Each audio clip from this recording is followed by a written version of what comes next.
Shri VD. സതീശനോട് പരാതി പറഞ്ഞപ്പോഴും ഒന്നോ രണ്ടോ തവണയല്ല നിരവധി തവണ പരാതികൾ ചെന്ന് പറഞ്ഞു ഒരു അച്ഛനെ പോലെ കേട്ടു എന്ന് പറയുമ്പോൾ ഒരു കുടുംബത്തിൽ ഒരു അച്ഛനോട് ചെന്ന് ഒരു മകൾ പരാതി പറയുമ്പോൾ ആ അച്ഛൻ സ്വീകരിക്കേണ്ട നിലപാട് എന്താണ്? വി.ഡി. സതീശൻ സ്വീകരിച്ച നിലപാട് എന്താണ്? കോൺഗ്രസിന്റെ പ്രതിനിധി അങ്ങനെ ബി.ജെ.പിയെ വെല്ലുവിളിക്കേണ്ട അവസ്ഥയൊന്നുമില്ല. ഇത്രത്തോളം പ്രകോപിതനായിക്കൊണ്ട് ഒരു ചർച്ചയിൽ പങ്കെടുക്കേണ്ട സാഹചര്യം അദ്ദേഹത്തിന് ഉണ്ടായിരിക്കുന്നത് അത്രത്തോളം പ്രഷർ പാർട്ടിക്ക് അകത്ത് നിന്നും പാർട്ടിക്ക് പുറത്തു നിന്നും സാമൂഹ്യ മാധ്യമങ്ങളിൽ നിന്നും ഒക്കെ അദ്ദേഹത്തിന് നേരിടുന്നത് കൊണ്ടാണ് എന്നുള്ളത് നമുക്ക് മനസ്സിലാകും. ഇവിടെ LDFന്റെയും UDFന്റെയും പരസ്പരമുള്ള ഒരു കുറ്റപ്പെടുത്തലുകൾ മാത്രമായിട്ട് ഈ ചർച്ച ഒതുങ്ങിപ്പോകുന്ന ഒരു സാഹചര്യത്തിൽ ഞങ്ങൾക്ക് ചോദിക്കാനുള്ളത്, ഇവിടെ കോൺഗ്രസിന്റെ പ്രതിനിധി പറഞ്ഞല്ലോ, മാനത്തിന് വില പറയുന്ന സ്ത്രീകളുടെ മാനത്തിന് വില കൽപ്പിക്കുന്ന ആളുകളാണ് ഞങ്ങൾക്ക് ഒരു നിലപാടുണ്ട് എന്നുള്ളതാണ്.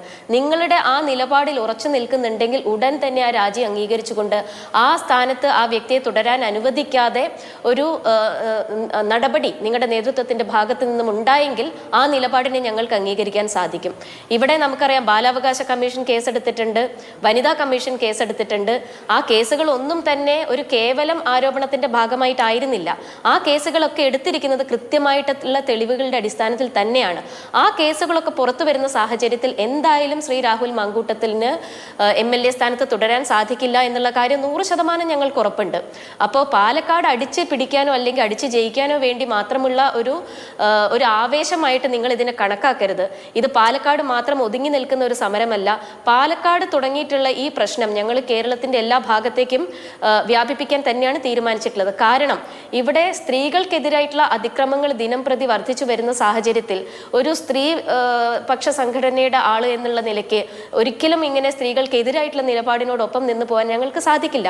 അപ്പൊ അത്തരത്തിൽ ചൂഷണത്തിന് സ്ത്രീകൾ വിധേയരാകുന്നുണ്ടെങ്കിൽ, ഒരു ത്രെട്ടനിങ് ഫേസിലേക്ക് സ്ത്രീകൾ എത്തിപ്പെടുന്നുണ്ടെങ്കിൽ, ഈ എബോഷൻ കമ്പൽസറി എബോഷനിലേക്ക്, ഫോഴ്സ്ഡ് എബോഷനിലേക്ക് സ്ത്രീകളെ തള്ളി നീക്കുന്നുണ്ടെങ്കിൽ, ആ തള്ളി നീക്കലുകൾ വരുന്നത് ഒരു ജനപ്രതിനിധിയുടെ ഭാഗത്ത് നിന്നാണെങ്കിൽ അവിടെയാണ് ഏറ്റവും ഗൗരവതരമായിട്ടുള്ള വിഷയം വരുന്നത്. ഒരു ജനപ്രതിനിധി സമൂഹത്തിലെ നിരവധി സ്ത്രീകളെ, തൻ്റെ പാർട്ടിക്കകത്തുള്ള നിരവധി സ്ത്രീകളെ, ഓരോ ദിവസവും വരുന്ന വാർത്തകൾ അത് തന്നെയാണ്, പാർട്ടിക്കകത്തുള്ളയും പാർട്ടിക്ക് പുറത്തുള്ളയും സ്ത്രീകളെ എല്ലാ അധികാരവും ഉപയോഗിച്ചുകൊണ്ട് ഒരു ജനപ്രതിനിധി ഇത്തരത്തിൽ ചൂഷണം ചെയ്യുകയാണെങ്കിൽ ഒരിക്കലും BJPക്കോ മഹിളാ മോർച്ചയ്ക്കോ ഇങ്ങനെ കയ്യും കെട്ടി നോക്കി നിൽക്കാൻ സാധിക്കില്ല.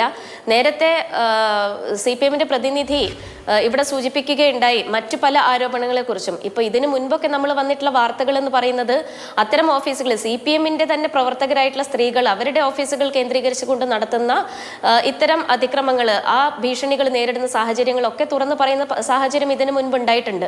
അപ്പോൾ കോൺഗ്രസിന്റെ ഓഫീസിൽ നടക്കുന്ന കാര്യങ്ങളും മറിച്ചല്ല. അവിടെ ശ്രീ വി.ഡി. സതീശനോട് പരാതി പറഞ്ഞപ്പോഴും ഒന്നോ രണ്ടോ തവണയല്ല നിരവധി തവണ പരാതികൾ ചെന്ന് പറഞ്ഞു ഒരു അച്ഛനെ പോലെ കേട്ടു എന്ന് പറയുമ്പോൾ ഒരു കുടുംബത്തിൽ ഒരു അച്ഛനോട് ചെന്ന് ഒരു മകൾ പരാതി പറയുമ്പോൾ ആ അച്ഛൻ സ്വീകരിക്കേണ്ട നിലപാട് എന്താണ്?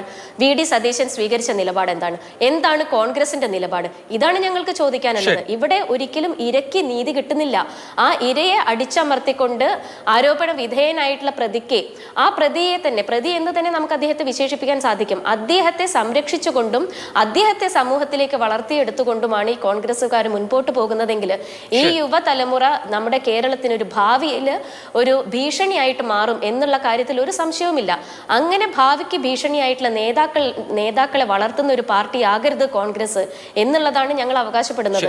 അപ്പൊ തീർച്ചയായിട്ടും ഒരു അധ്യക്ഷ പദവി രാജിവെച്ചുകൊണ്ട് അല്ലെങ്കിൽ ജനങ്ങളുടെ കണ്ണിൽ പൊടിയിട്ടുകൊണ്ട്, കോൺഗ്രസിന്റെ കണ്ണിൽ പൊടിയിട്ടുകൊണ്ട് അധിക നാൾ നിങ്ങൾക്ക് മുൻപോട്ട് പോകാൻ സാധിക്കില്ല. ഒരു നിയമ വ്യവസ്ഥ നമുക്കുണ്ട്. ഇവിടെ ഭരണഘടനയെ കുറിച്ചൊക്കെ പറയുന്നുണ്ടല്ലോ. അപ്പം ഇന്ത്യൻ ഭരണഘടനയിൽ വിശ്വസിക്കുന്ന ആളുകളാണ് നിങ്ങൾ എന്നുണ്ടെങ്കിൽ തീർച്ചയായിട്ടും ഒരു നിയമ സംവിധാനം ഇവിടെ ഉണ്ടല്ലോ. ആ നിയമ സംവിധാനത്തിൽ നിങ്ങൾക്ക് വിശ്വാസമുണ്ടെങ്കിൽ നിങ്ങൾ ഉറപ്പിച്ചുകൊള്ളുക. തെളിവുകളുടെ അടിസ്ഥാനത്തിൽ ശ്രീ രാഹുൽ മാങ്കൂട്ടത്തിന് അധിക സമയം MLA സ്ഥാനത്ത് തുടരാൻ സാധിക്കില്ല. അതുകൊണ്ട് ധാർമ്മികത ഉയർത്തിപ്പിടിച്ചുകൊണ്ട് പൊതുജനങ്ങളുടെ മധ്യത്തിൽ നിങ്ങൾക്ക് ഇനിയും ഇറങ്ങി നടക്കണമെന്ന് ആഗ്രഹമുണ്ടെങ്കിൽ, പാലക്കാടിലെ ജനങ്ങളോട് മറുപടി പറയണമെന്നുണ്ടെങ്കിൽ ഒരിക്കലും ഈ ഒരു സ്ഥാനത്ത് തുടരാൻ അദ്ദേഹത്തെ അനുവദിക്കരുത്. കൂടുതൽ തെളിവുകൾ പുറത്തു വരുന്നതിന് മുൻപ് ആ രാജി അംഗീകരിച്ചിട്ടുണ്ടെങ്കിൽ അത്രയെങ്കിലും മാനം കോൺഗ്രസിന് കാക്കാൻ സാധിക്കും എന്നുള്ളതാണ് ഞങ്ങൾക്ക് പറയാനുള്ളത്.